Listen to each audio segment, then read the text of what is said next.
is Milton, Penn, and I reside in Comerford.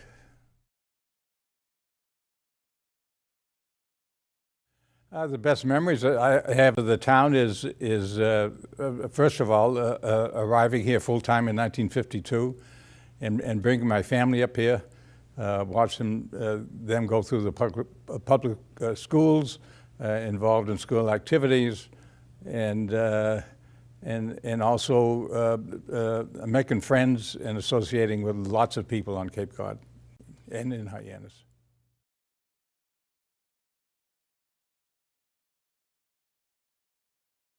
The corporation originally, the business was founded in Plymouth in 1919. My father and an Italian immigrant named Kelly McAferry bought a business from the estate of Sam Levine, who died. It was a minimal amount. Neither one had any money. My father was about 22 at the time. Kelly was 25, probably with 2 or 3 kids already. And my father hadn't gotten married yet, but was thinking about it. And they had to scrape $5,000 together. And you might ask, well, where did they come up with $5,000? Well, my grandmother, my father's mother, became widowed at an early age, and to support her 2 children, she took to peddling sewing materials in the immigrant families' homes in North Plymouth, and was able to bring up her family and save money at the same time. And so I think she loaned him $2,000, and Kelly had a brother who was a working man in Hartford, Connecticut, as I remember, and who was also frugal, so he borrowed $2,000, and I guess the bank loaned him $1,000, so they owned the business, and that's when it started. We opened a branch in Hyannis. The first branch of the Puritan in Plymouth was actually opened in Chatham in 1925, and you know, that's going way back.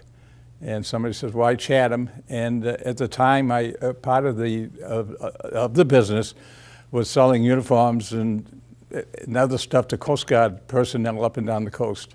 And there was a Coast Guard station at Chatham. There was a lighthouse, and as you know, in Eastham there, the Coast Guard lighthouse in Provincetown, and et cetera, et cetera. So there seemed to be an opening. And one of my father's personal friends was a fellow named Nate Finkelstein, who owned a hardware store in Hyannis. They were pretty close because Nate was married to a lady from Kingston, and they used to get together as 2 couples. And he said, Abe, I think there's a chance for you to make a buck in Chatham. So that's when he opened in Chatham. And then we've had other branches since, and to get back to the theme, the partnership was divided itself. It was an amicable split in 1952, and my father and I came down here. My brother Howard, who was later in the business with us, was too young to be involved, and we, I think I was 29 years old at the time. My father was in his mid-50s or something like that. We had 2 stores. We had a store in Chatham, and a store in Hyannis, and I think total employees probably of 8 or 10 people altogether between the 2 stores. And we've come a long way since that 52 time.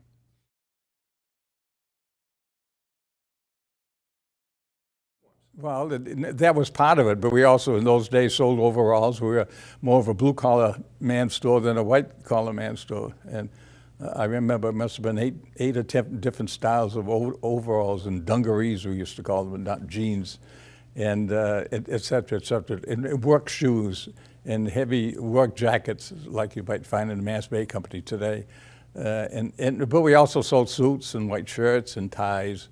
And prices were a lot different. I remember growing up as a kid in 1930 and starting to work as a young teenager. You know, that a shirt was $1.65, and we had 2 quality of ties, 50 cents and $1. And you could buy a very nice all worsted men's suit, 2 pants for $25. Sure. And a pair of khaki pants in those days that we now, there are all kind of prices around anywhere from $40 in discount stores to maybe $98 in my store and $150 in some other store. We sold those if they were pre-shrunk for $1.65. and if they weren't pre-shrunk, they were $1.35.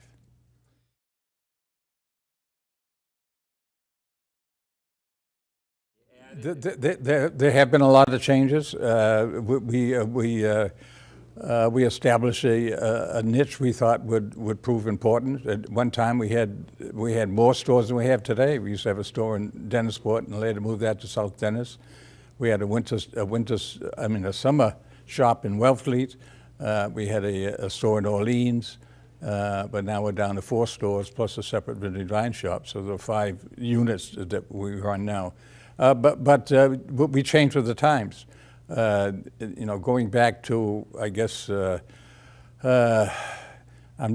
trying to say 1956, we expanded the original. We had done it before, expanded once in 52, and again in 56, taken over the W.T. Grant part of the building, and then also in 60, where the Naked Oyster now, we had the old cricket shop, which is probably around your time, and that used to be a passageway, outdoor passageway, from one side of the buildings to the rear, and our neighbor at that time was the Rexall, the Liggett's Rexall Pharmacy. And in the summertime, we have outside dining on the sidewalks now. Well, they had outside dining in the patio and back of the building under umbrellas, and that was a flagstoned, rose-arbored walkway from Main Street to the rear of that drugstore. We've carried lots of different items. At one time, we had a full-fledged sporting goods department in the downstairs area that the Solstice Spa now occupies. The only remnant of that we still have in the store is skis. We made all on the ski business and been out of the sporting goods a long time. I can remember we had the Sony television franchise for the Mid-Cape because we had cousins of an uncle and cousins of mine from Providence that were distributors for Sony in southeastern Mass and Rhode Island. So we put some in the store, and we were quite successful for a lot of years. And it was the Sony TV and radio and tape recorders. Things have changed, and but we've felt we've changed with the times to meet the competition. And we found out many years ago we couldn't be everything to all people. So now we want to be a lot to fewer people, basically.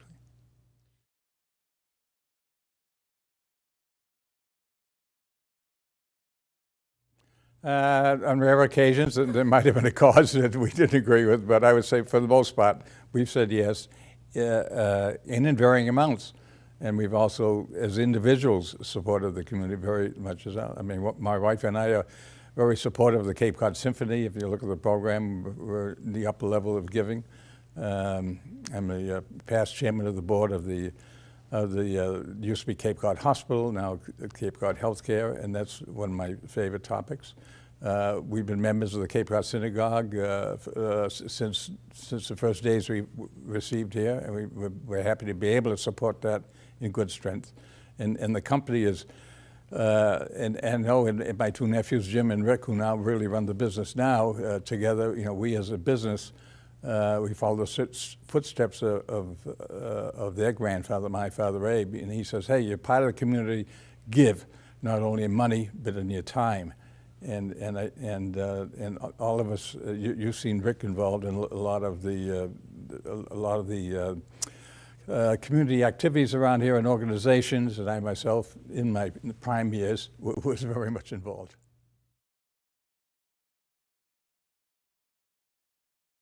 Well, I joined Rotary when I was 29 years old, the year I came down here. And in fact, originally, I think a delegation from the Hyannis Rotary came in to try to sign up my father. And he said, no, I'm a member of the Plymouth Rotary, but Milton would be a great Rotarian for you. So they came in, and I became a member when I was 29, and that was in 52.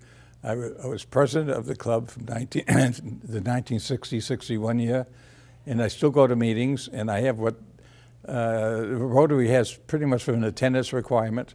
you're supposed to go every week, and either your club or some other club, and very few, maybe a third of the members maintain that kind of record. Well, I do. It's a kind of phobia now. I have perfect attendance for 62 years, and it may be the most of any Rotarian in that whole district. I'm not sure. I get a certificate every year saying, congratulations. So that's a record in itself. Yes, it's part, as I say, being part of the community, and community does not run just on taxes. It does not run just on public employees, although they do a hell of a job. But it relies on its a good portion of its citizens, residents, to take part and help do things in the community. And I dare say, if you took a census of all the volunteer hours that are put in by people through various organizations or through their churches or synagogues, or social clubs, libraries, etc., it'd be thousands and thousands and thousands of hours, and which really makes the community work.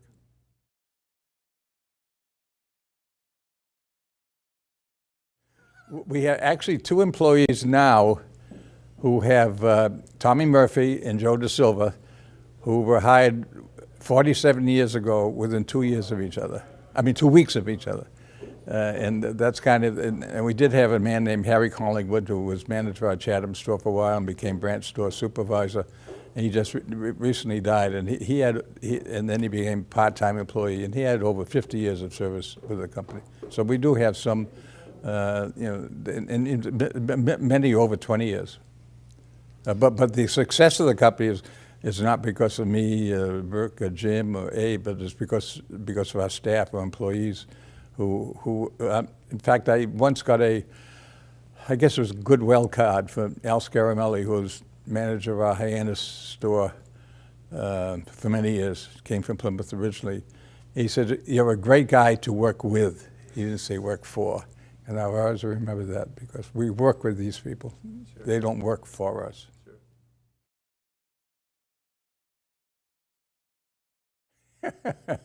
Long time ago, 1940. In fact, I attended my 74th high school reunion in Plymouth, a little place called Ernie's Bar and Grill in North Plymouth, and they have a small function room in the back. There were 4 guys and 8 gals came, of course, with caregivers and grandkids that drove, and we have the reunion at noontime because they won't go out at night. And we have it every year. And somebody is very diligent in organizing the thing and seeing we get communication and arranging for it, and then we swap stories at the time, and it's great to get together and to talk about the old times.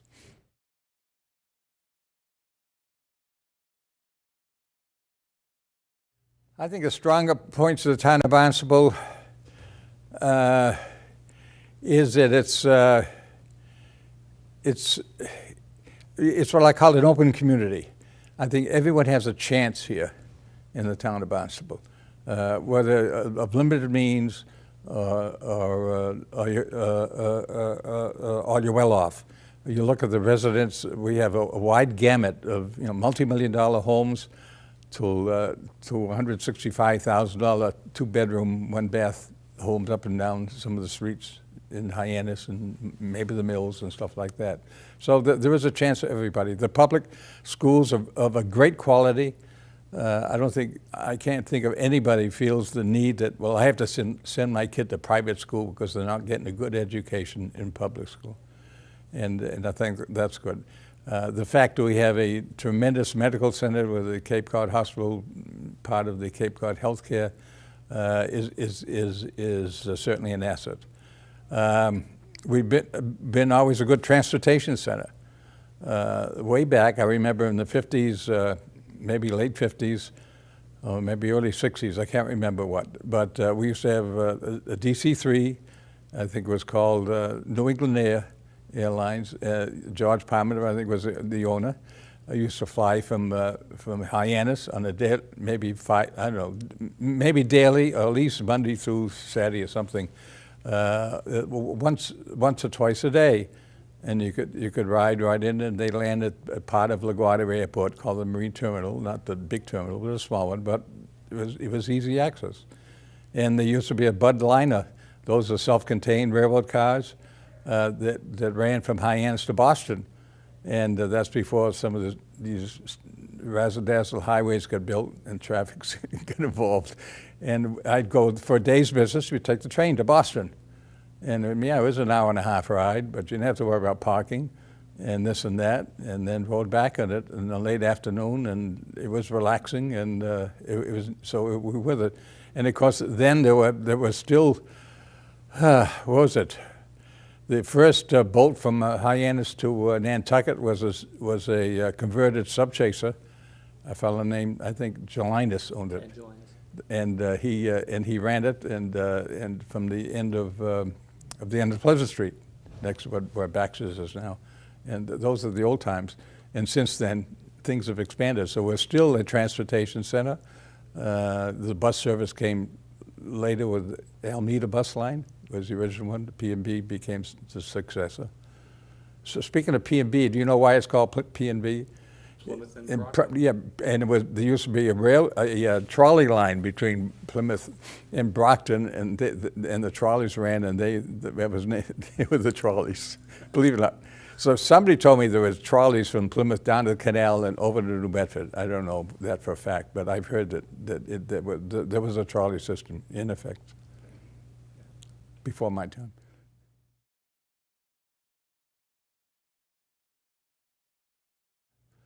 No, but the space they're occupying was occupied by many different other tenants. We had men's stores, we had women's stores, we had shoe stores, we had hardware stores, we had supermarkets, exactly, up and down Main Street. Main Street Hyannis was the Main Street of Cape Cod, basically. I'm sure the people of Falmouth would call me on that. But we were the Main Street of Cape Cod. That was before the days of 132, before the days of 134, before the strip centers in Orleans, et cetera, et cetera.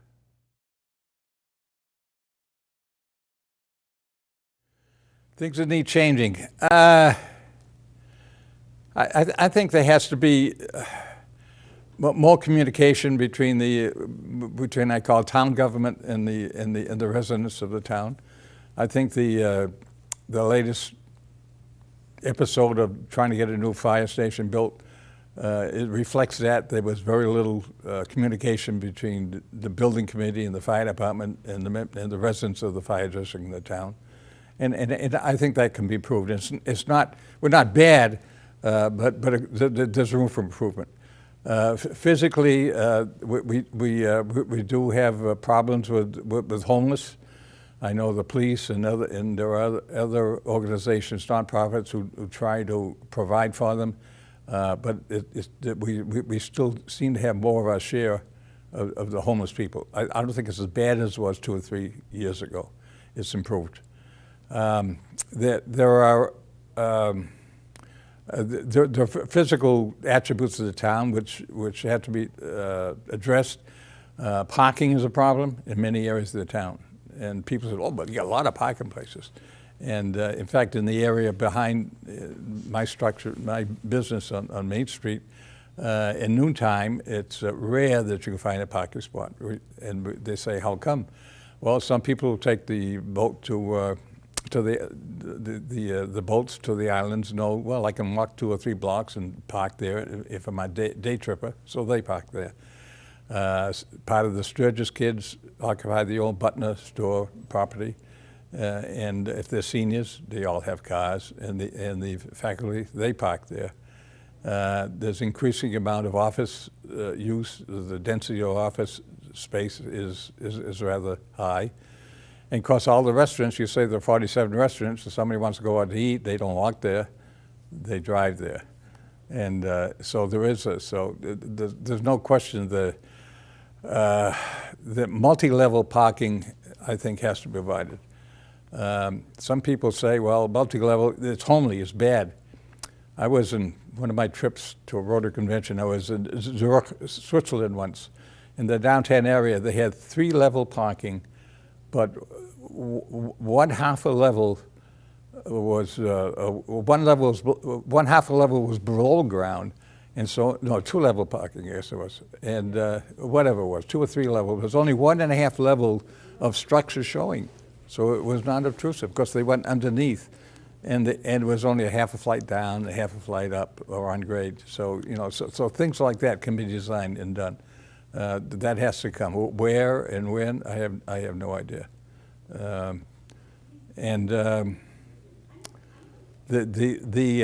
far as access for people who have boating for a hobby, moorings and slips are very scarce. There's been a recent article of, I guess over in Dennis, they claimed they have to wait 7 or 12 years to get a slip in Dennis. And I read that. I'm not sure what the time was. And trying to slip around here, unless you own waterfront property yourself, is impossible. You're on the waiting list for a while. And there is other waterfront available, maybe could be developed. But we know that we have channels which keep on getting filled. They're not dredged often enough. And that keeps some of the larger yachts and sailing vessels out of here because they're scared of coming into Hyannis Harbor, for instance. And I think that's a problem. Sure. And that's off the top of my head. If I did some more thinking, I could probably come some more.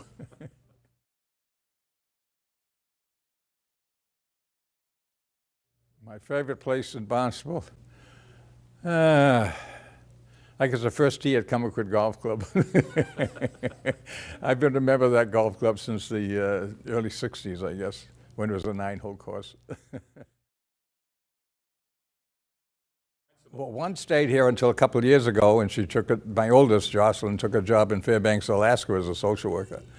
It's a long way from home. In fact, she's just visiting us for the first time in almost 2 years on vacation this week. Yeah. Her husband, who was the second husband, quite a bit older, he's managed to stay here most of the time, but he's going back full-time with her, it appears, in a couple of weeks. Felicia, as you know, was my second daughter, and she and her husband, Joe, live in the house that we built right off Ocean Street in 1952, and they were over to take it over for us, their abode, when we moved to Cumberquid about 39 years ago. And Felicia was involved in the business and decided to opt out and do other things of the life. And she's very active in the town and in the community and also in the county. She's on the planning board. She's on the County Economic and Development Commission. I think she's chair of that. She's also on the board of the Mass Maritime Academy, and maybe some other things that don't come to mind. But Jocelyn will be, and her husband will be coming back probably in another year or two, enough of Alaska. But right now she's very happy. It's a new frontier for her, and she's taken advantage of it. On occasion, and not on a regular basis. He had lots of other things in his mind.